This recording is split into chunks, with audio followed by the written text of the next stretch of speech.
नमस्कार दोस्तों, आज ट्रांसफार्मर के कुछ इंपॉर्टेंट क्वेश्चन लेके आया हूँ जो कि एग्ज़ाम की दृष्टि से बहुत ही इम्पोर्टेंट है। चलिए आइए क्वेश्चन देखते हैं। ऑटो ट्रांसफार्मर किस सिद्धांत पर कार्य करता है?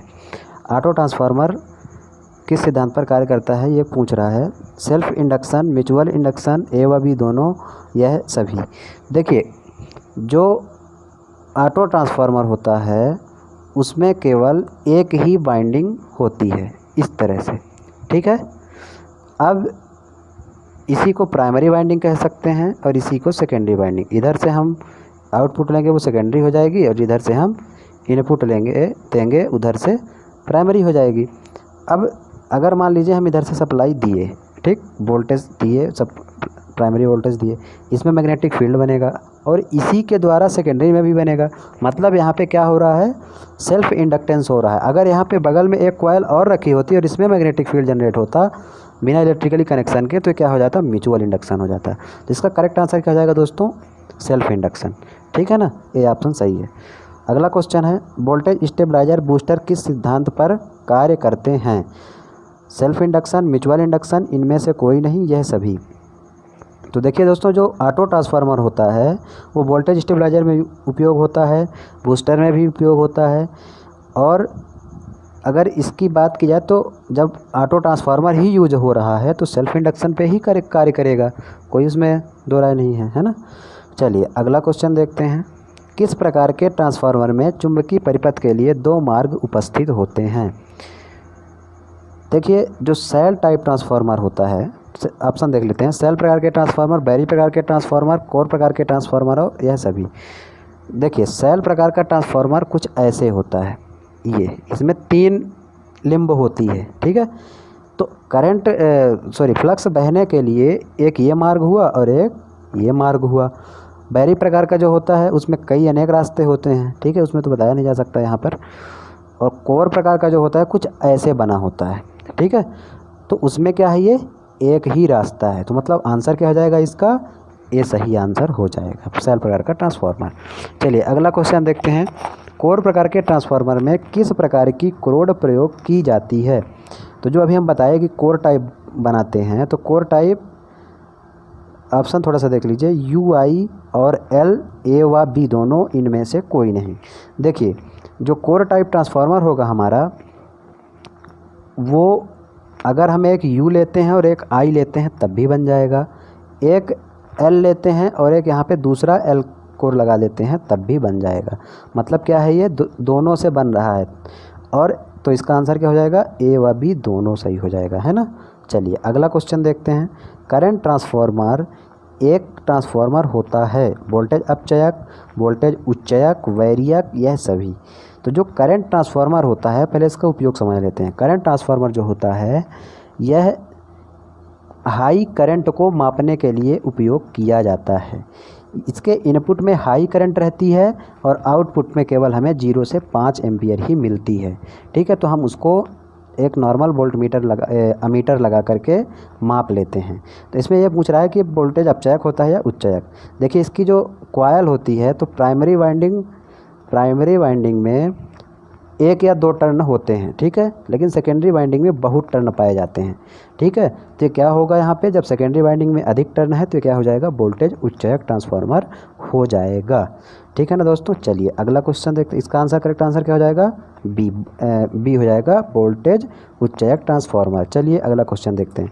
पोटेंशियल ट्रांसफार्मर एक ट्रांसफार्मर है, ठीक है दोस्तों। जब पोटेंशियल ट्रांसफार्मर जो होता है वो हाई वोल्टेज को मापने के लिए प्रयोग किया जाता है, ठीक है ना दोस्तों।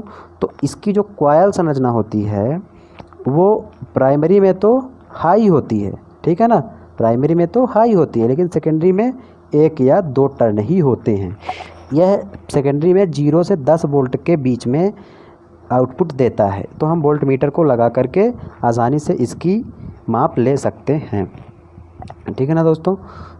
तो इसका करेक्ट आंसर क्या हो जाएगा, इसका करेक्ट आंसर वोल्टेज अपचयक हो जाएगा, क्योंकि सेकेंडरी में कम टर्न है, ठीक है ना दोस्तों। तो इसका करेक्ट आंसर ए। चलिए अगला क्वेश्चन देखते हैं। पावर ट्रांसफार्मर की दक्षता उच्च रहती है, फुल लोड पर, निम्न लोड पर, मध्यम लोड पर, यह सभी। जो पावर ट्रांसफार्मर होता है उसकी दक्षता फुल लोड पर हाई होती है, फुल लोड पर। ठीक है दोस्तों, फुल लोड पर। और जो डिस्ट्रीब्यूशन ट्रांसफार्मर होता है उसकी दक्षता मध्यम लोड पर हाई होती है, ये आपको याद रखना है। ठीक है ना, पावर ट्रांसफार्मर की फुल लोड पर और डिस्ट्रीब्यूशन ट्रांसफार्मर की मध्यम लोड पर दक्षता हाई होती है। तो इसका आंसर क्या हो जाएगा, फुल लोड आंसर हो जाएगा। ठीक है ना, डिस्ट्रीब्यूशन की भी आपको याद रखनी है। चलिए अगला क्वेश्चन देखते हैं। ट्रांसफार्मर की प्राथमिक एवं सेकेंडरी कुंडलन में सदैव भिन्न संख्या में लपेट होती है। एक ही व्यास का ताम्र तार प्रयोग होता है। पृथक पृथक चुंबकीय परिपथ होते हैं। एक उभयनिष्ठ चुंबकीय परिपथ होता है। देखिए अगर देखा जाए तो भिन्न भिन्न लपेट, सभी ट्रांसफार्मर भिन्न भिन्न लपेट ही होती है। एक ही व्यास का ताम्र तार प्रयोग नहीं किया जाता, ये कन्फर्म है। पृथक पृथक चुंबकीय परिपथ ऐसा नहीं है। एक उभयनिष्ठ मतलब दोनों बाइंडिंग का एक क्या होता है, कॉमन चुंबकीय परिपथ होता है। ठीक है ना, तो इसका करेक्ट आंसर क्या हो जाएगा, एक कॉमन चुंबकीय परिपथ होता है, मतलब एक उभयनिष्ठ चुंबकीय परिपथ होता है। इसका करेक्ट आंसर डी हो जाएगा। चलिए दोस्तों आगे का क्वेश्चन देखते हैं। ट्रांसफार्मर कोर निर्माण के लिए सर्वाधिक उपयुक्त पदार्थ है। एल्यूमिनियम, सिलिकॉन इस्पात, पीतल, कास्ट आयरन। इसका आंसर हो जाएगा दोस्तों silicon steel. Silicon steel. Silicon steel क्यों प्रयोग किया जाता है, सिलिकॉन स्टील इसलिए प्रयोग किया जाता है क्योंकि हिस्टैरिसीस लॉस को कम किया जा सके। अगर हम आयरन वगैरह कर देंगे तो हिस्टैरिसीस लॉस का मान बढ़ जाएगा, जिससे आयरन लॉस बढ़ सकता है। तो इसीलिए हम क्या करते हैं, सिलिकॉन इस्पात का प्रयोग करते हैं। ठीक है ना दोस्तों, आपके समझ में आ गया होगा। ये बहुत इंपॉर्टेंट क्वेश्चन है कि सिलिकॉन स्टील क्यों प्रयोग किया जाता है, या ये आता ही रहता है, ये बहुत पॉपुलर क्वेश्चन है। ठीक है ना दोस्तों, चलिए अगला क्वेश्चन देखते हैं। एक ट्रांसफार्मर की सेकेंडरी कॉइल में प्रेरित विद्युत वाहक बल निर्भर करता है चुंबकीय फ्लक्स के परिणाम पर, स्रोत की प्रवृत्ति पर, लपेट की संख्या पर, पावर फैक्टर पर। चलिए दोस्तों इसको देखते हैं। अगर किसी ट्रांसफार्मर में प्राइमरी में मान लीजिए 2 टर्न है, ठीक है, अगर इसके सेकेंडरी में 4 टर्न कर दिए जाएं, तो अगर हम इसमें 2 वोल्ट दे रहे हैं तो यहाँ पे कितना मिलेगा, 4 मिलेगा, क्योंकि इसमें 2 गुना टर्न है।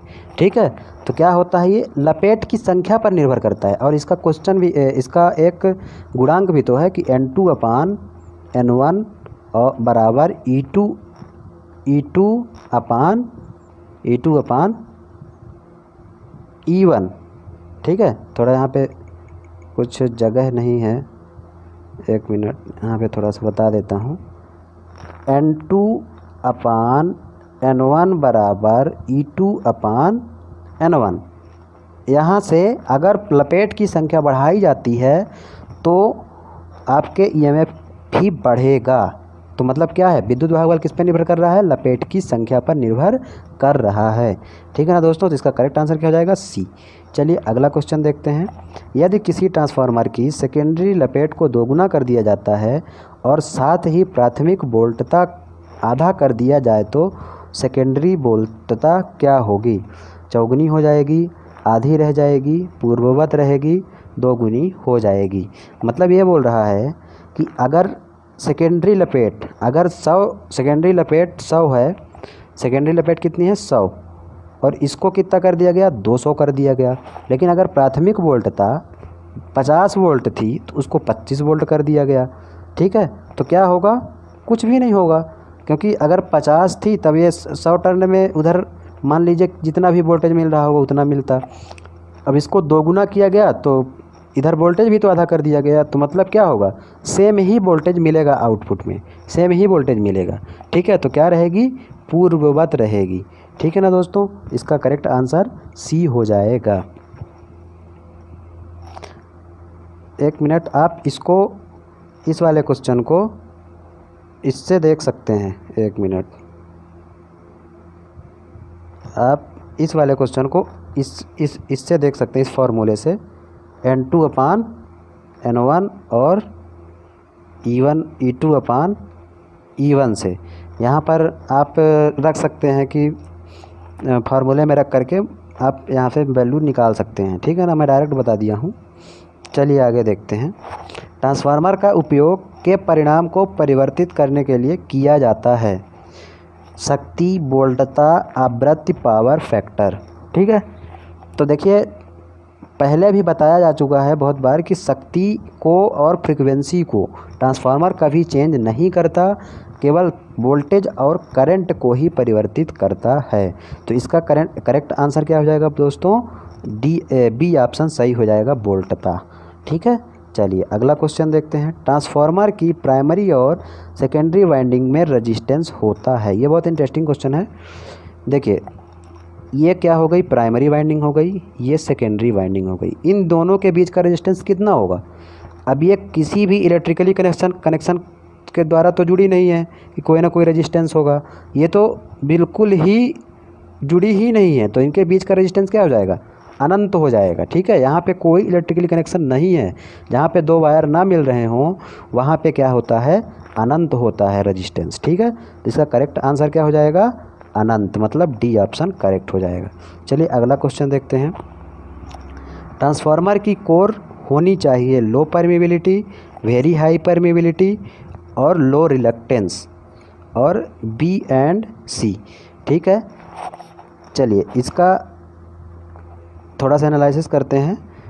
देखिए लो परमेबिलिटी कर देंगे तो वहाँ पे जो चुंबकत्व होगा, मतलब वहाँ पे फ्लक्स फ्लो होने में दिक्कत हो जाएगी, मतलब फ्लक्स अच्छे से फ्लो नहीं हो पाएगा। इसीलिए तो सिलिकॉन स्टील का प्रयोग करते हैं जो कि हाई परमेबिलिटी मटेरियल होता है। और लो रिलक्टेंस क्या है? जो मैग्नेटिक फील्ड को प्रवाह होने में बाधा उत्पन्न करता है। अगर वो लो रहेगा तभी तो ठीक रहेगा। तो मतलब इसका आंसर क्या हो जाएगा? बी एंड सी दोनों हो जाएगा। ठीक है ना, तो इसका आंसर क्या है? वेरी हाई परमेबिलिटी और लो रिलक्टेंस होगा। ठीक है, चलिए अगला क्वेश्चन देखते हैं। ट्रांसफार्मर पर भार बढ़ाया जाता है तो भंवर धारा। देखिए हम बहुत दिन से पढ़ते आ रहे हैं कि जो नो लोड छतियाँ, ठीक है, मतलब नो लोड पर भी छतियाँ क्या रहेंगी? अगर कॉपर लॉस जो है आयरन लॉस जो है नो लोड पर अगर 100 वाट है तो फुल लोड पर भी वह 100 वाट ही होगा। ठीक है, आयरन लॉस अगर नो लोड पर भी 100 वाट है तो फुल लोड पर भी कितना होगा? 100 वाट ही होगा। और उसी के अंतर्गत तो भंवर धारा भी आती है, एडी करंट। मतलब तो भंवर धारा थी जब आयरन लॉस के अंतर्गत ही आ रही है तो ये भी तो अपरिवर्तित ही रहेगी। तो इसका आंसर क्या हो जाएगा? सी नंबर, अपरिवर्तित रहेगी। ठीक है ना दोस्तों, चलिए अगला क्वेश्चन देखते हैं। जब ट्रांसफार्मर से भार कम कर दिया जाता है तो हानियाँ घटती हैं। भंवर धारा हानि, लौह हानि, घर्षण हानि और ताम्र हानियाँ। देखिए दोस्तों भंवर धारा हानि को अभी बताया हूँ कि यह मतलब वेरिएबल हानि नहीं होती है, इसमें कोई चेंज नहीं होता नो लोड से फुल लोड तक में। ठीक है ना। अब लौह हानि भी भंवर हानि के अंतर्गत आता है। घर्षण हानियाँ ट्रांसफार्मर में होती नहीं है, तो यहाँ पे क्या हो जाएगा? ताम्र हानि हो जाएगा। कॉपर लॉस जो होता है वो लोड के साथ साथ परिवर्तित होता जाता है। लोड जैसे कमेगा घटेगा उसी अनुसार कॉपर लॉस भी कमेगा घटेगा। ठीक है, कॉपर लॉस बराबर क्या होता है? I²R। ठीक है ना, चलिए अगला क्वेश्चन देखते हैं। एक व्यवहारिक ट्रांसफार्मर में ताम्र हानि कुल हानि की प्रतिशत होती है तो 20%, 25%, 85%, 50%। इसका आंसर हो जाएगा 85%। ठीक है दोस्तों, चलिए अगला क्वेश्चन देखते हैं। सामान्यतः 5 kVA की क्षमता वाले परिणामित्र होते हैं। प्राकृतिक वायु से शीतलित, तेल से शीतलित, जल द्वारा शीतलित, गैस हाइड्रोजन द्वारा शीतलित। तो ये जो 5 kVA की क्षमता वाले मतलब परिणामित्र हैं वो प्राकृतिक वायु से ही शीतलित आएंगे, क्योंकि इनको नॉर्मल नेचुरल एयर जो है उसी के द्वारा ये शीतलन अपना प्राप्त कर लेते हैं। ठीक है ना, तो इसके लिए ऑयल वगैरह या तो गैस हाइड्रोजन तो बहुत बड़े ट्रांसफार्मर या अल्टरनेटर के लिए प्रयोग किया जाता है। तो इसका करेक्ट आंसर क्या हो जाएगा? ए करेक्ट आंसर हो जाएगा। ठीक है ना, चलिए अगला क्वेश्चन देखते हैं।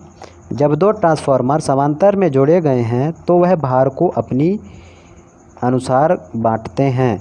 प्रति इकाई प्रतिबाधा, दक्षता, क्षरण प्रतिघात, चुंबकन धारा।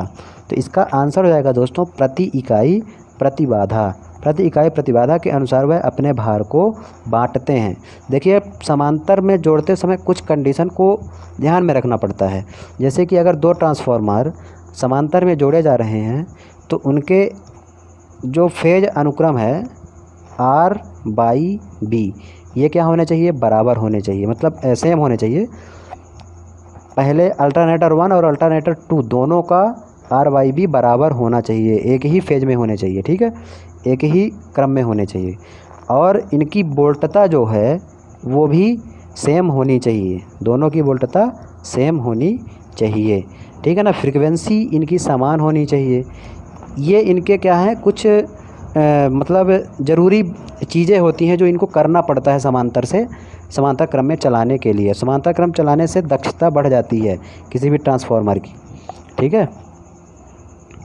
चलिए अगला क्वेश्चन देखते हैं। निम्न में से कौन सा तरल ट्रांसफार्मर में शीतलन के लिए उपयोग नहीं किया जाता? हाइड्रोकार्बन तरल, ए ग्रेड खनिज तेल, ठीक है। तो ज़्यादा से ज़्यादा ट्रांसफार्मर में तेल वगैरह ही प्रयोग किया जाता है, पानी तो वैसे भी नहीं किया जाएगा। पानी क्या है कि एक कंडक्टर होता है, मान लीजिए विद्युत का एक कंडक्टर होता है तो अंदर वाइंडिंग को शॉर्ट कर देगा, तो पानी उपयोग नहीं किया जाता है। इसका करेक्ट आंसर ए हो जाएगा।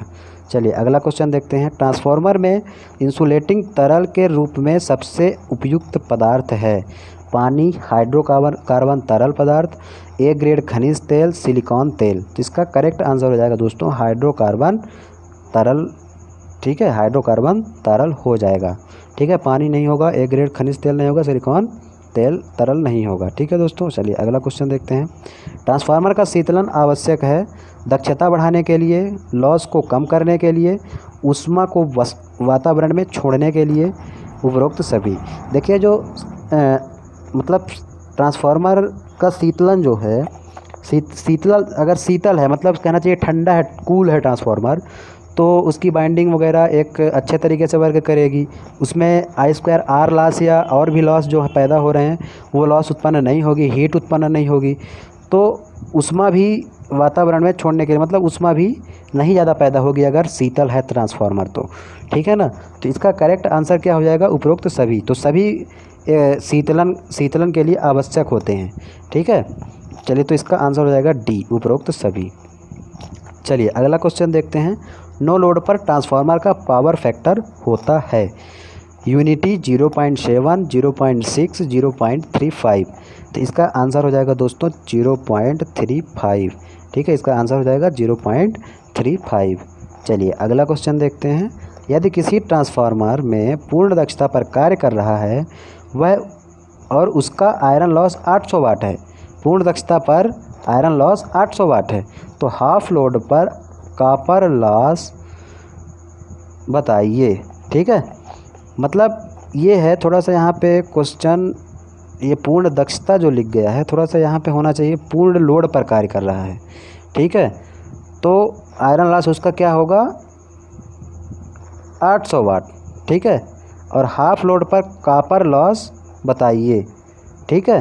क्वेश्चन देखिए थोड़ा सा यहाँ पे मिस्टेक हो गया था, मैं गलत बोल दिया था।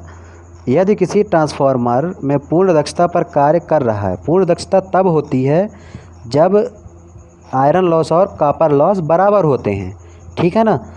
उसका आयरन लॉस 800 वाट है तो कॉपर लॉस भी कितना हो जाएगा 800 वाट हो जाएगा। अगर ट्रांसफार्मर में हाफ लोड कर दिया जाए तो कॉपर लॉस कितना हो जाएगा, यहाँ पे 1/4 गुना कम हो जाता है, ठीक है।